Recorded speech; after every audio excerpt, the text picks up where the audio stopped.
네, 반갑습니다. 방금 소개받은 화천연장기농학교의 박기훈입니다. 예. 오늘이 이제 임업, 특히 이제 귀산촌에 대한 전반을 말씀드리는 날로 알고 있습니다. 그래서 잠깐 제 소개를 좀 드리자면은 귀농과 귀촌에 대한 교육이라든가 컨설팅을 하고 있는 반면에 저기 그 산촌 생태 마을이라든가 산림탄소 순환 마을 시범 사업, 그리고 산림 복합 경영 시범 사업 등을 이제 유치도 하고 같이 운영해 본 경험을 갖고 있고요. 아마 우리나라에서 산촌 생태 마을 관리자, 그러니까 매니저로는 아마 1세대에 속하는, 그러니까 산촌과 관계되는 일들을 계속 해 왔습니다. 그리고 현재도 산촌 아카데미라는 귀농 교육을 진행하고 있습니다. 그래서 아마 이론적인 부분이라든가 이런 부분들은 아마 저보다 더 전문가들이 많이 계실 거고, 또 필요한 내용들은 여쭤보시면 되겠지만, 현장에서 실제로 이론과 실제 사이에 관계되는 문제들은 제가 여러분들에게 조금은 아는 한도 내에서 전달을 해 드릴 수 있지 않을까 생각합니다. 자, 우선 이제 본 내용으로 들어가서요. 현재 진행되고 있는 귀농 귀산촌의 흐름을 잠시 좀 살펴보겠습니다. 재작년 통계네요. 2019년도 산림청 통계에 의하면은 매년 46만 명 정도가 귀농 귀촌을 한다고 합니다. 이 수치는 사실은 조금 정확하다고 말할 수 없습니다. 어떤 수치로는 50만이라고요. 어떤 수치로는 15만, 이렇게 수치가 굉장히 다른데 이유는 뭐냐 하면 귀촌하는 분들에 대한 수치가 정확하지가 않습니다. 과거에 한 10몇 년 전에 귀농 귀촌 할 때만 하더라도 뭐 이사를 가시면은 동네 이장님들에게나 면사무소에 인사도 하고 서로가 이제 알고 있으니까 뭘 하는 사람인지 이게 통계가 잡혔는데요. 지금은 이사 왔는지 갔는지 이장님도 모르고 아무도 모르죠. 뭘 하시는 분이 왔다가 뭘 하다 나가신지도 모르니까 귀농 가구는 명확하게 농지를 300평 이상 소유했다, 농사를 짓는다, 농업 경영체가 있다, 이걸로 확인이 되는데, 귀촌 가구는 확인이 안 됩니다. 취업 삼아 왔다가 한 3년 살다 가는 경우도 있고, 그냥 이사해서 쉬었다 가는 경우도 있고, 여러 가지 다양한 경우일 수가 있기 때문에 귀촌 가구가 명확하게 통계가 안 잡히기 때문에 이 46만 명 내지 46만 가구라는 이 수치가 정확하지는 않다는 걸 말씀을 드리겠습니다. 자, 그러다 보니까 귀농 귀촌인의 12% 정도가 귀산촌 한다고 되어 있습니다. 근데 이것도 어떤 수치 보면은 14%라고 되어 있고요. 여기는 12%라고 되어 있는데 일단 12%라고 보자고요. 지금부터 6년 전, 7년 전쯤에 처음으로 어떻게 본다면 우리나라에서 귀산촌에 대한 프로그램을 산림청이나 임업진흥원과 같이 저희 학교가 고민하고 같이 했었거든요. 그러니까 뭐 산촌에서 살아보기 프로그램이라든가 이런 프로그램을 5년 전, 6년 전에 처음 시작을 했는데, 그때 귀산촌이라는 개념 자체가 없을 때입니다. 그런데 지금 2021년도, 2019년도, 20년대 상황에 전체 귀농 귀촌인의 12%에서 14%라면은 그 사이에 귀산촌과 관계되는 어떤 선호도가 굉장히 높다고 볼 수가 있죠. 근데 더 재밌는 거는요, 실제로는 어떤 형식의 귀농 귀촌을 했든지 간에, 그러니까 만약에 전라남도나 전라북도 익산 같은 데서 한 4만 평, 5만 평의 논을 임차를 하든 사든 해서 논농사를 짓고 있는 사람입니다. 그러니까 지금 현재는 내가 귀농을 한 사람이죠. 그리고 농사로서 승부하겠다고 농촌 마을에 들어간 분인데도, 이런 분들 보고 만약에 당신이 이런 모든 조건을 없다고 할 때 어떤 형태의 귀농 귀촌을 선호하느냐라고 했을 경우에 거의 90% 정도가 산림과 가까이 하는, 임업과 하는, 그러니까 귀산촌을 희망하더라라는 겁니다. 그러니까 현실적인 조건으로 내가 귀산촌을 못 하더라도 우리나라에서 지금 귀농 귀촌 하시는 많은 분들, 거의 대부분이죠. 90%면 대부분이 임산물과 임업과 산과 숲과 함께 하고 싶다는 희망을 보이더라는 겁니다. 굉장히 우리 국민들 사이에 특히 귀산촌에 대한 선호도가 아주 높다고 볼 수 있습니다. 왜 그럴까 이거죠. 왜 그럴까? 똑같은 귀농 귀촌, 귀어도 있고 많은데, 이 중에서 특별히 왜 갈수록 귀산촌에 대한 선호도가 높아질까? 이 부분 여러 가지 이유가 있겠습니다만 잠시 이따가 말씀드리기로 하고요. 그러니까 전체적인 흐름 중에 첫 번째 흐름은 귀산촌 흐름이라 이겁니다. 귀농귀촌의 흐름 중에. 자, 두 번째 흐름은 귀농귀촌이 혼재되고 있는 현상을 보입니다. 얼마 전까지만 하더라도 귀농귀촌하는 사람들을 가를 수가 있어요. 그러니까 입구에서도 가르지만은 귀농귀촌한 상태에서도 나는 농사를 짓고 승부하겠다. 또 어떤 분들은 나는 전원생활 할 거야. 이게 구분이 갔습니다. 살면서도 그랬고요. 근데 지금은 어떤 현상이냐 보면은 귀촌하신 분들의 한 3, 4년 지나고 나서 조사를 해보니까 어떤 수치로는 뭐 한 30%, 40%라는데 어떤 수치는 한 70% 정도까지가 농사를 짓고 있다는 말씀들을 하십니다. 그러니까 나는 농사는 관계없이 산촌이나 농촌에 들어가서 귀촌 생활을 하겠다, 전원 생활을 하겠다라고 들어가셨는데 3, 4년 지나고 보니까 농사를 짓고 있더라는 얘기입니다.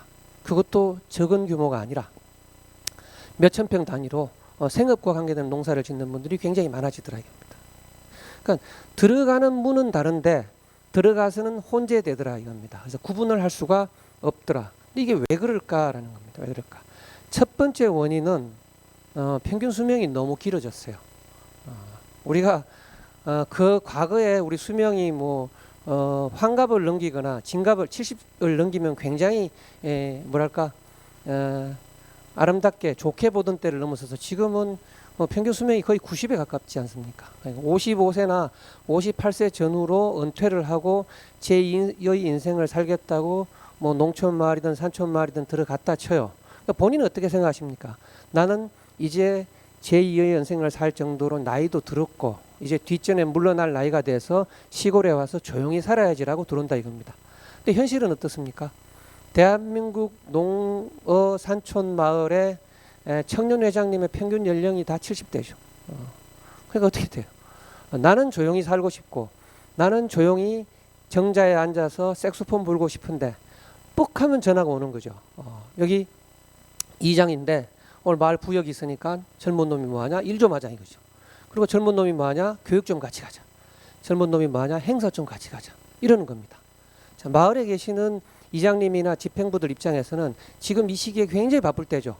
농사를 짓는 분들, 농사로서 생계를 꾸려가는 분들은 부를 수가 없습니다. 괜히 그분들 불러다가 뭐 교육 가자, 행사 가자 그랬다가 욕만 바가지로 얻어먹지 않습니까? 가장 만만한 사람이 누굽니까? 귀촌한 분들이잖아요. 그러니까 그분들 뭐 모셔다가 같이 일도 하자, 뭐 교육 가자, 행사 가자 이러다 보니까 차라리 내가 이러느니 내 일을 하는 게 낫겠다라는 생각도 드는 겁니다. 자, 그 이유가 하나 있겠고 두 번째로는 아까 말씀드린 대로 너무 오랫동안 이제 놀게 되는 겁니다. 60에 정년퇴직을 하고 내가 시골에 들어간다 하더라도 근 30년을 놀아야 돼요. 손가락만 빨아야 되는 겁니다. 물론 뭐 연금이 있고 다 좋습니다만은 내가 생산적인 활동을 하는 거하고 그냥 단순하게 소비만 하는 거는 차이가 많죠. 그러다 보니까 계시는 동안에 뭔가 용돈벌이라도 할 게 없을까라고 시작한 게 점점 일이 커지는 거예요. 그러니까 무슨 말씀입니까? 대부분의 사람들이 처음 귀농귀촌 하기 전의 계획대로 살아가는 분들이 거의 없다라는 겁니다. 그렇다면은 귀농귀촌 하기 전에 내가 명확하게 계획을 세우고 사업 계획을 잡고 뭘 해야지 이렇게 철저하게 계획을 세우는 게 옳을까라는 겁니다. 그런 부분에 대해서는 한번 잘 생각해 보시기 바랍니다, 여러분. 자, 그 다음 또 어떤 흐름이 있느냐? 이게 한 7, 8년 전부터 꾸준히 이제 말씀을 드리고 얘기해 왔는데 이제 대세로 굳어진 것 같아요. 정원 가꾸기입니다. 가드닝이라는 표현을 쓰죠, 그죠? 이게 뭐 지금 교육도 그렇고 정원이나 이제 가드닝에 대한 부분들이 굉장히 유행을 타고 있습니다. 과거에는요. 모차르트의 음악을 듣고 자란 젖소에게서 짠 우유가 먹혔습니다. 기억하실 겁니다. 그죠? 우유 있지 않습니까? 근데 지금은 이걸로는 안 되죠. 뭐냐면요. 수목원처럼 아름답게 꾸며진 목장에서 자란 젖소에게서 난 우유입니다. 이래야 먹히는 겁니다. 동물복지란 얘기도 나오고 막 나오죠. 단순하게 목장뿐만 아니라 이제는 농장도 마찬가지고 시골집 마당도 마찬가지더라 이거죠. 과거에 우리가 유럽이나 일본의 견학을 가게 되면은 우리나라 농촌이 굉장히 지저분하고 어지럽고 이런 데 반해서 우리가 견학 간 곳의 농촌들은 굉장히 깔끔하게 정리되어 있고 아름다운 모습들을 많이 봐왔습니다만은 지금 우리나라 농촌이 그렇게 변해가고 있습니다. 자, 그러다 보니까 앞으로 어떤 부분들이 뜰 것인가가 잡혀야 되는 거죠. 그죠? 꾸준히 이제 토종 야생화 같은 게 뜹니다.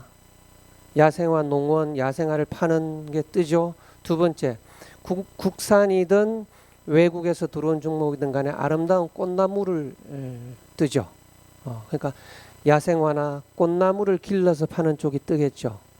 또 하나는요. 이런 것과 관계되는 정원용품 시장이 커진 거죠. 그냥 단순하게 이제 뭐 동네마다 똑같은 괭이 이런 게 아니죠. 이제는 뭐 이탈리아에서 들어온 것 같은 그런 괭이, 그런 무슨 그죠? 뭐 삽, 또 그냥 짝대기 쭉 올라와서 물이 쭉쭉 나는 그런 스프링쿨러가 아니라 그냥 아주 아름다운 잔디밭에서 그냥 쓸 것 같은, 아니면 뭐랄까요, 멋진 골프장 같은 데서 쓸 것 같은 그런 스프링쿨러가 팔린다든가 이런 정원용품 시장이 점점 커지고 있습니다. 그렇다면은 우리가 귀농, 귀촌, 귀산촌 하는 입장에서도 이런 흐름을 따라서 우리가 방향을 잡아볼 필요도 있다라는 겁니다. 그렇겠죠? 자, 그리고 이건 뭐 유행 따라 계속 바뀌는 건데요. 치유농장 얘기가 제법 됐죠. 한 5, 6년 넘은 걸로 알고 있습니다.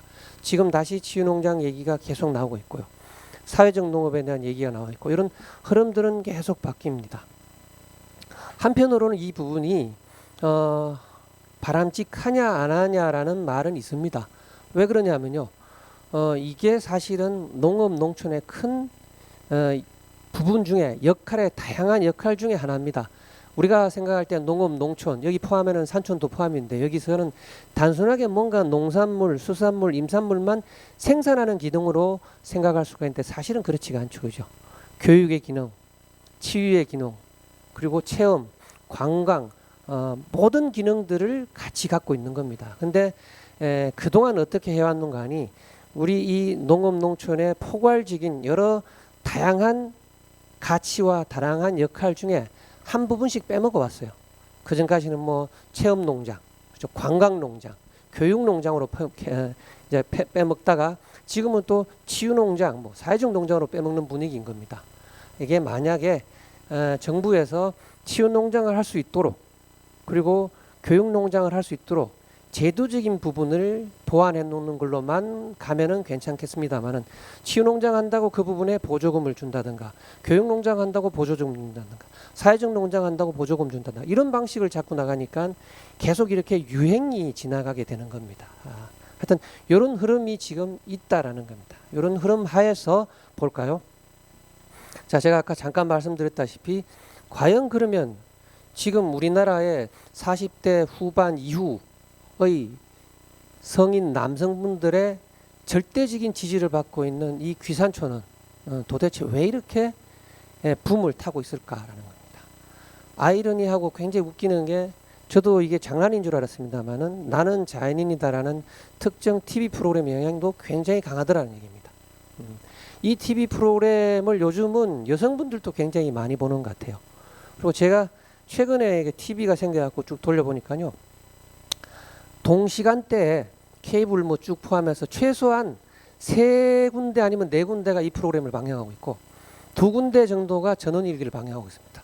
그러니까 거의 5개, 최소 5개 정도가 전원생활과 자연인과 관계되는, 산과 관계되는 프로를 지금 진행하고 있더라는 겁니다. 이 부분의 영향이 굉장히 큰데, 이 부분을 보면서 우리는 어떤 본능이랄까 욕구를 해소할까라는 거죠. 여기 아마 채집이라든가, 그죠? 뭔가 채집, 그죠? 내가 뭐 직접 농사 짓고 이게 아니라 산중에서 뭔가를 따다 먹는 채집, 그러니까 수렵 같은 우리의 원시적인 본능을 아마 자극하는 의미가 있지 않을까. 이 원시적인 본능으로서 내가 산에 들어가 있고 이렇게 모든 문명적인 부분을 벌거벗고 들어가는 데는 역시 산이다라는 생각들을 많이 하는 것 같아요. 자, 그러면서 이제 이걸로 파생돼서 이제 세부주로 들어갔을 때 왜 좋으냐 하면은, 자연 환경이 농촌보다 어촌보다 산촌이 좋을 것 같다 이겁니다. 그래서 어디에 좋아요? 건강에도 좋을 것 같다라는 얘기를 하는 겁니다. 굉장히 많은 분들이 그렇게 생각하십니다. 아마 여러분들도 그렇게 생각하실 거고요. 그리고 또 뭡니까? 아무래도 농사는 우리가 봤어요. 농사하고 망하는 사람들도 워낙 많이 봤습니다. TV 같은 데 보면 여차하면은 뭐 마늘 갈아엎고 배추 갈아엎고 양파 갈아엎고 대마지 않습니까? 그리고 우리가 알고 있는 농민들의 이제 복장이라든가 모습이 이거는 우리가 본받고 싶은 모습이 아니잖아요. 그리고 누구나 알아요. 농사 지어서 돈 못 버는구나 다 알아요. 그러니까 어떻게 생각하십니까? 농지보다는 산에서 일하는 게 훨씬 힘이 덜 들 것 같다 이겁니다. 그리고 어때요? 뭔가 폼이 날 것 같아요. 밑에서 일하면은 이제 반바지나 이 냉장고 바지 입고 슬리퍼 하나 신고 장화 신고 그냥 뭐 후시후시하게 이렇게 일을 할 것 같은데 목장갑 끼고 일할 것 같은데요. 산에서 일할 것 같으면 어떻습니까? K2에 네파에 그죠? 뭐 이런 걸 입고 선글라스 끼고 스마트폰 들고 일할 것 같잖아요. 이게 폼이 다를 것 같다고요. 이 부분에 대한 뭐랄까요? 그런 비교 의식도 있을 거고 또 그러다 보니까 돈도 덜 들 것 같다 이겁니다. 산은 그냥 던져도 뭔가 될 것 같아요. 뭔가 될 것 같고 그러다 보니까 뭐 비용이 들더니까 당연히 수익이 더 좋겠죠. 그러니까 내가 들이는 노력과 고생과 이런 거 대비 수익이 산촌에서 그죠? 임산물 활용하는 게 훨씬 좋을 것 같다고 대부분이 생각합니다. 그렇겠죠. 그리고 마지막입니다. 뭐냐고요? 굶어 죽지는 않을 것 같다는 생각을 합니다. 왜? 나는 자연인이라를 봤잖아요. 이 양반들이 그냥 도시에서 살 때 거의 그 뭐 얘기 보면 망하듯이 해서 정말로 가진 거 하나 없이 맨몸으로 올라갔는데 다 건강하게 산양삼 캐먹으면서 이렇게 잘 살고 있지 않습니까? 그러니까 나는 굶어 죽지는 않을 것 같다라는 생각도 하셔요. 그리고 뭐 마찬가지 이렇게 아까 처음 나온 것처럼 자연 환경이 좋다 보니까 지금 트렌드가 되고 있는 치유농업이라든가 이런 부분에도 훨씬 유리할 것 같다라고 하는 겁니다. 요보다 또 다른 이유가 있을까요? 한번 생각해 보십시오, 여러분. 제가 이제 그동안 교육을 하면서 이제 우리 교육생분들께 물어본 겁니다. 자, 그러면 이 귀산촌을 더 좋겠다라고 하는 이 이유가 과연 현실적으로 합당한가를 한번 따져보자고요. 그죠? 아까 뭐라 그랬습니까, 여러분? 자연 환경이 농촌, 어촌보다는 훨씬 좋을 것 같다 그랬습니다. 산촌이. 그럴 것 같잖아요. 자, 근데 우리나라에서 농촌과 산촌이 구분이 갈까요, 여러분? 전라남도, 경상남도, 전라북도의 익산이라든가 이런 평야지대를 빼고 나면요. 우리나라는 농촌과 산촌이 사실은 구분할 수가 없습니다.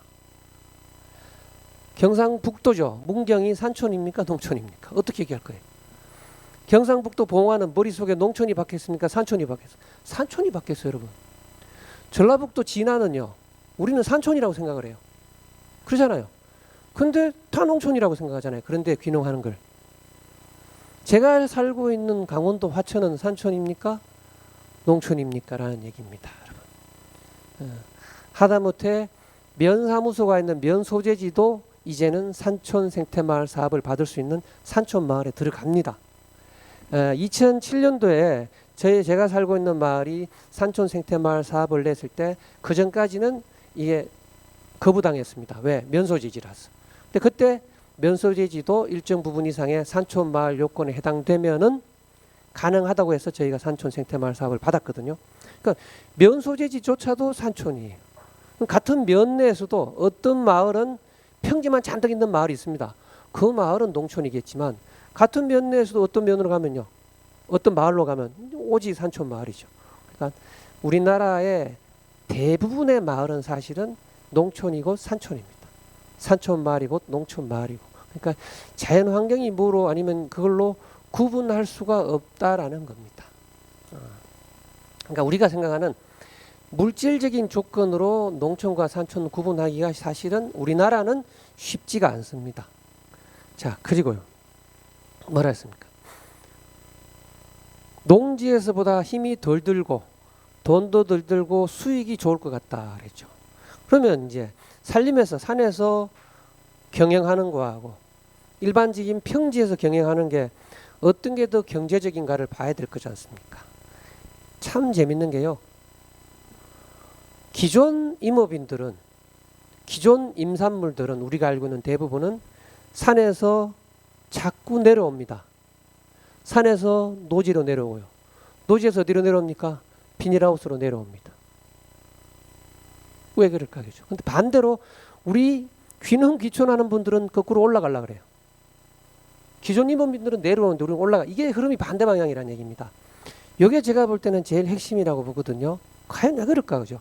자, 여러분 곰치를 잘 알고 계실 겁니다. 봄에 곰치를 많이 좋아하실 거죠, 그죠?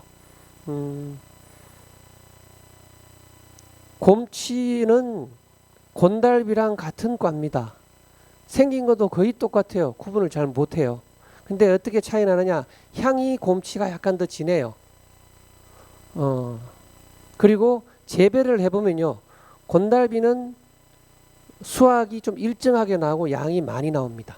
그러니까 재배하기가 쉽다는 얘기입니다.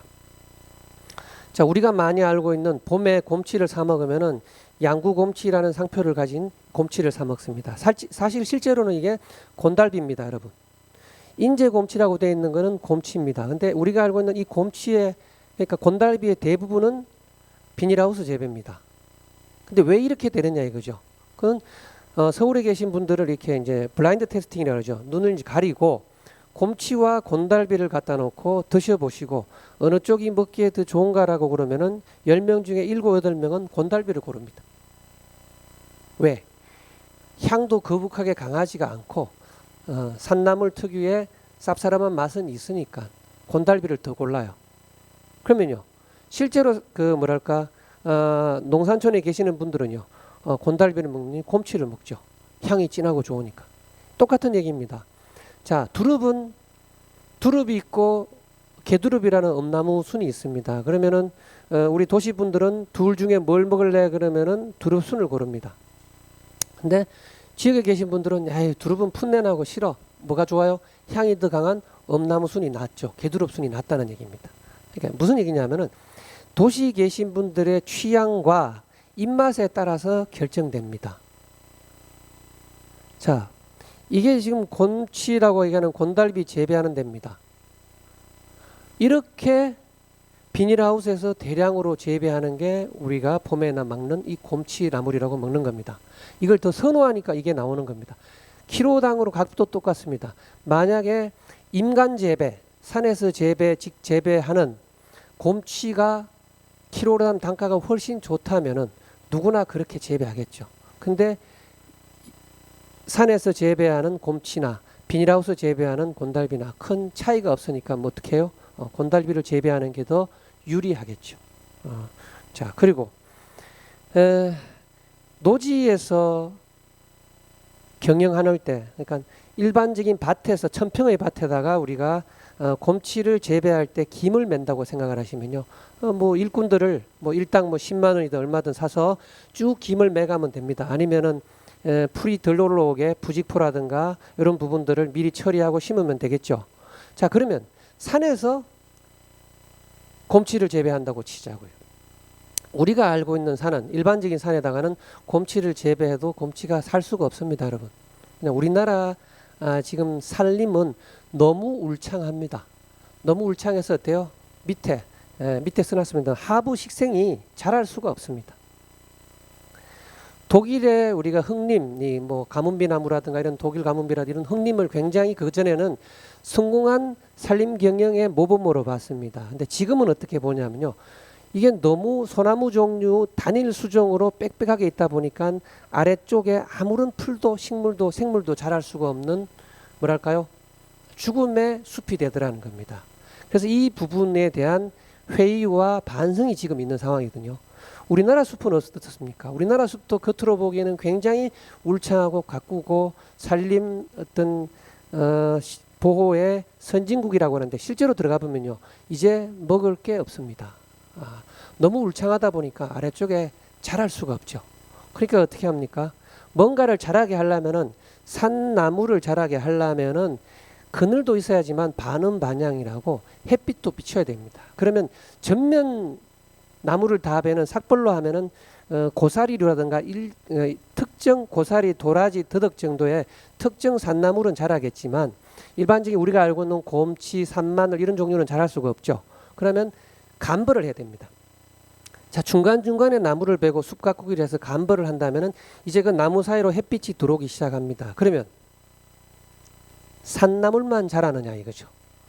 우리는 산에서 산나물을 재배하면은 산나물만 자란다고 생각을 하잖아요. 당연히 햇빛이 들어가니까 풀도 자라는 거죠.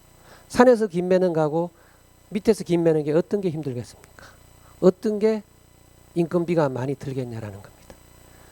수확도 보십시오. 밭에 있는 곰치를 수확한다, 천평을 수확한다. 일꾼들 쭉 동원해서 그날 딸 거 따면 됩니다. 자, 산에는요. 향에 따라서 곰치나 산마늘이 자랄 수 있는 곳이 있고 못 자라는 게 있죠.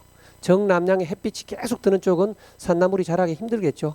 서북 쪽이라든가 약간 이 그늘이 있고 계곡 쪽에 있어서 습이 좀 올라온다든가 이런 쪽이 좋을 거 아니에요. 그러면 이쪽 계곡에서 곰치를 수확하다가 산 하나를 넘어가야 돼요. 수확하려면은.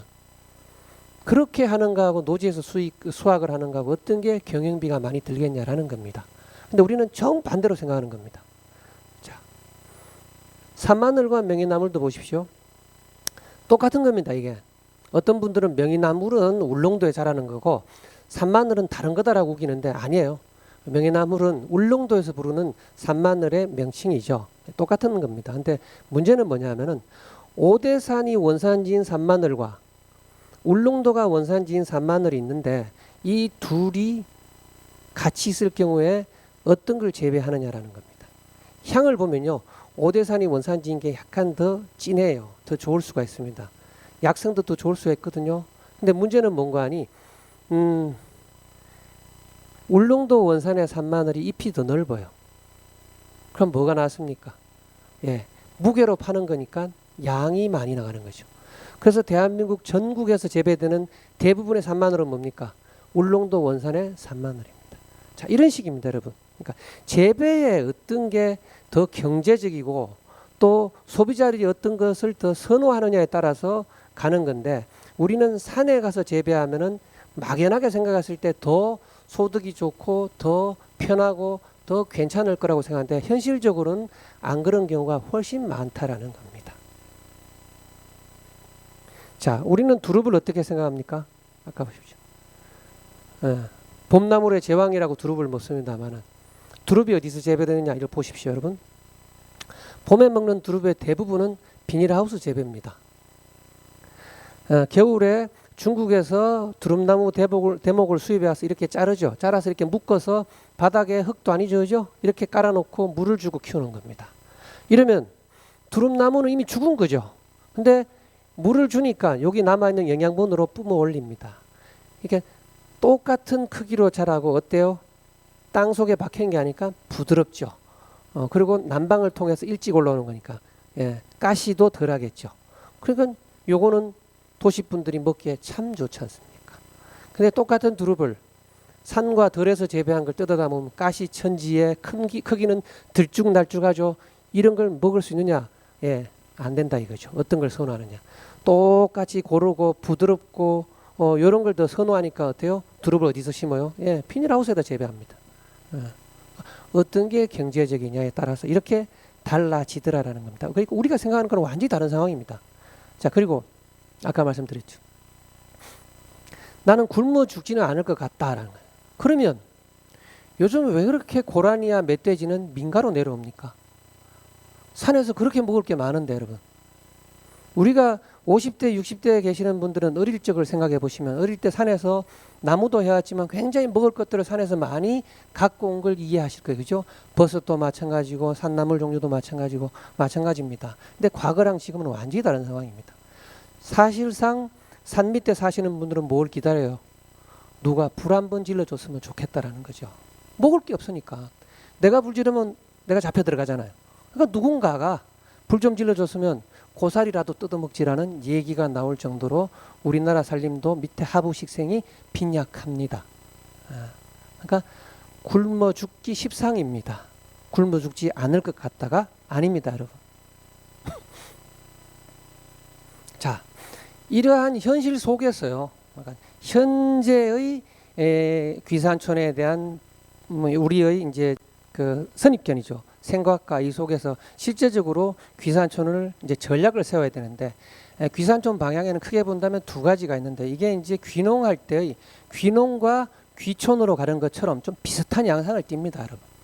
귀산촌 전략의 첫 번째는 임산물을 직접 생산, 가공, 유통하는 겁니다. 이걸 통해서 생계를 유지하는, 그러니까 어떻게 본다면은 이 임업의 본질적인 기능에 충실한 거죠.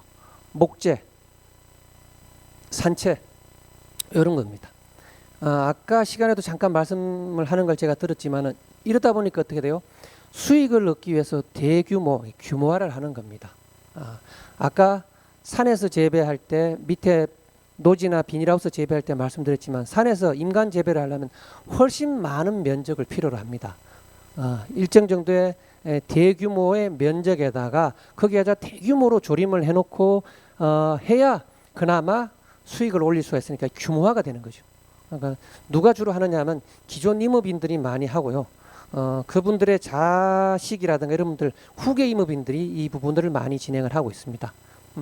요즘은 이제 이분들도 굉장히 깨어 있어 갖고 홍보라든가 이런 부분들을요 SNS를 통하고 온라인 기반으로 유통망 네이버 스토어라든가 아니면은 뭐 팜투 테이블 같은 그러니까 뭐 우리 임야에서 직접 채취한 이 임산물을 뭐 백화점 같은 데가 와서 요리를 하면서 홍보를 한다든가 이런 부분으로 굉장히 진화했는 방식으로 지금 진행을 하고 있습니다. 자, 이렇게 하는 인산물을 직접 생산하고 가공하고 유통하는 쪽에서도 숲가꾸기라든가 이런 그죠? 굉장히 다양한 부수적인 일자리가 많이 나오고 있죠.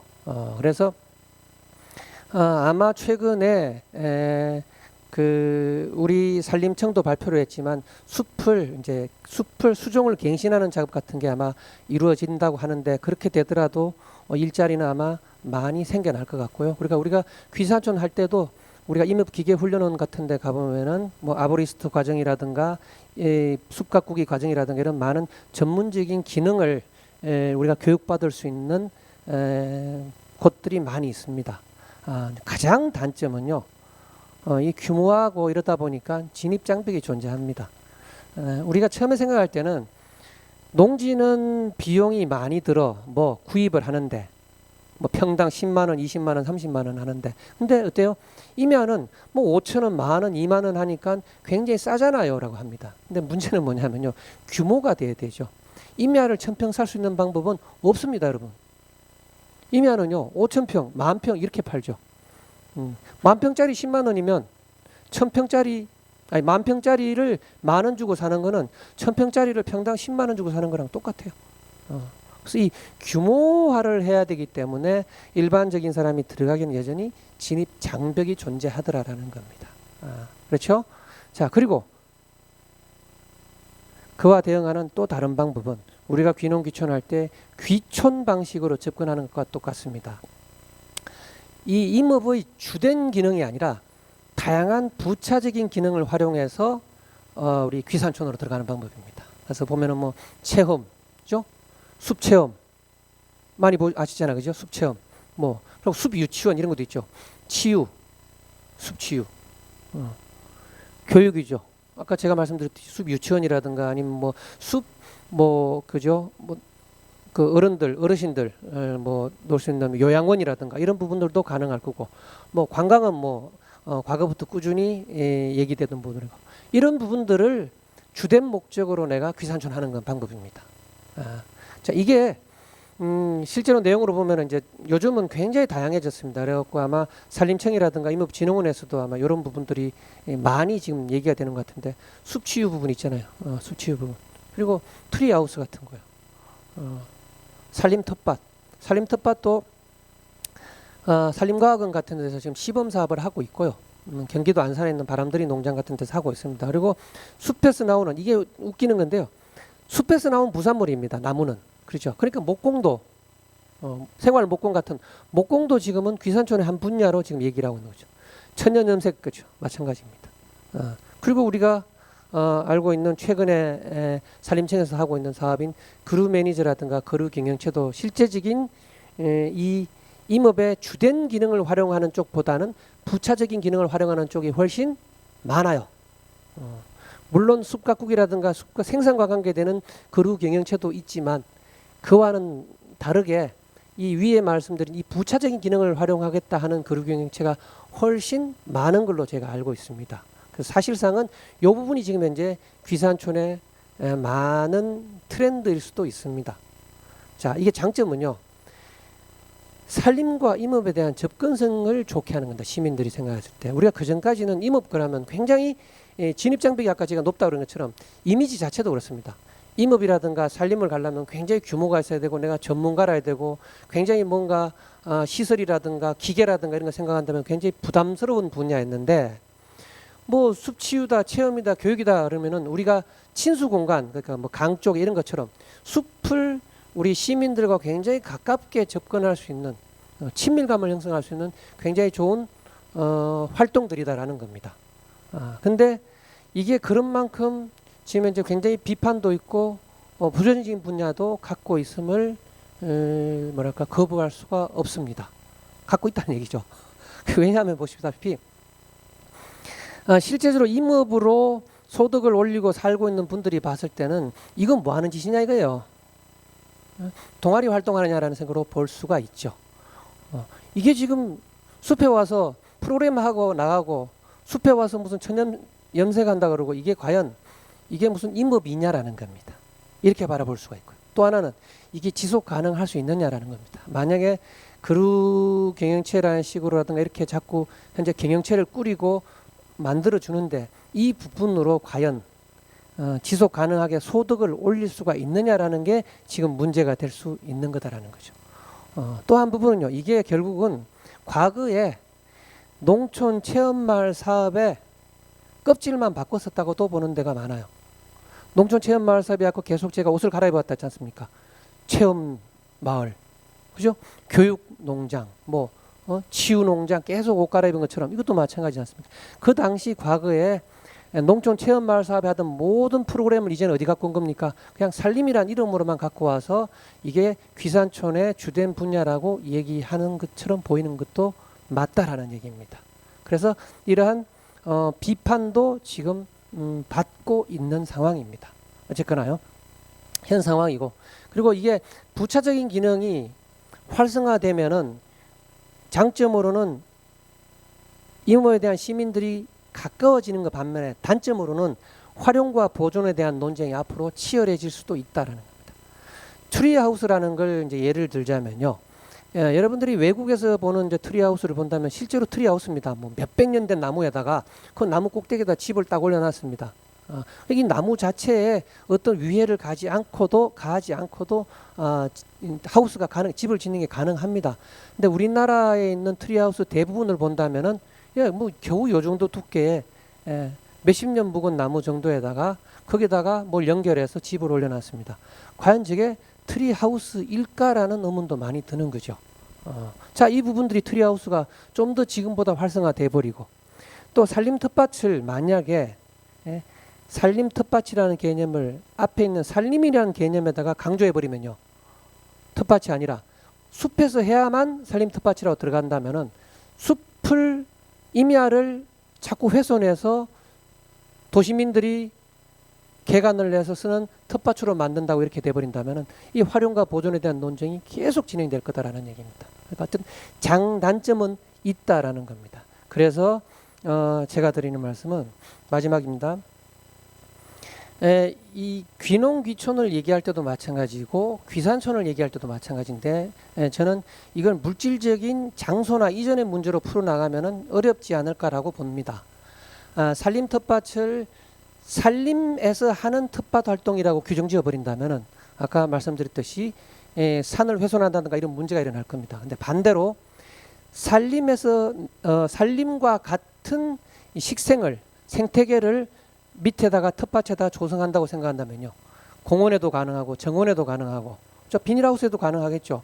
에다가 다년생 뭐 식생을 가진 나무도 심고 산채도 심고 산에서 피는 야생화 꽃도 심고 그리고 우리가 먹을 수 있는 텃밭에 자라는 채소도 심고 이렇게 다양하게 들어간다면은 산림이 강점이 아니라 산림을 활용한 텃밭, 이 텃밭에 대한 강조점과 지속 가능성에 강조점을 둘 수가 있거든요. 그래서 물질적인 이전에 볼 문제가 아니다. 우리가 뭐냐면은 산이라고 했을 때 우리가 귀산촌이었을 때 산촌에 가면은 건강이 좋아진다. 아마 초기 1, 2년은 그럴 거예요. 그죠? 근데 1, 2년 지나고 나면은 천하 없는 경치 좋은 데 들어가 살더라도 다 무슨 생각이 듭니까? 거기 살고 있는 사람 입장에서는 어때요? 맨날 보는 겁니다. 그럼 누가 좋아요? 놀러 오는 사람만 좋아요. 그러니까 물질적인 관점에다. 그럼 어떻게 볼 것이냐? 예, 삶의 전환의 관점에서 바라보는 게 옳지 않을까라는 겁니다.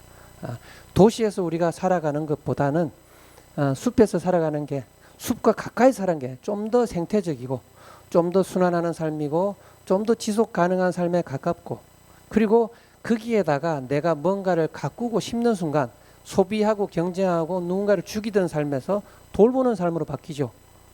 뭔가를 돌보고 가꾸고 나를 돌아보는 삶으로 바뀝니다. 이 방향으로 가는 게 귀산촌의 올바른 흐름이 아닐까 생각합니다. 예, 고맙습니다.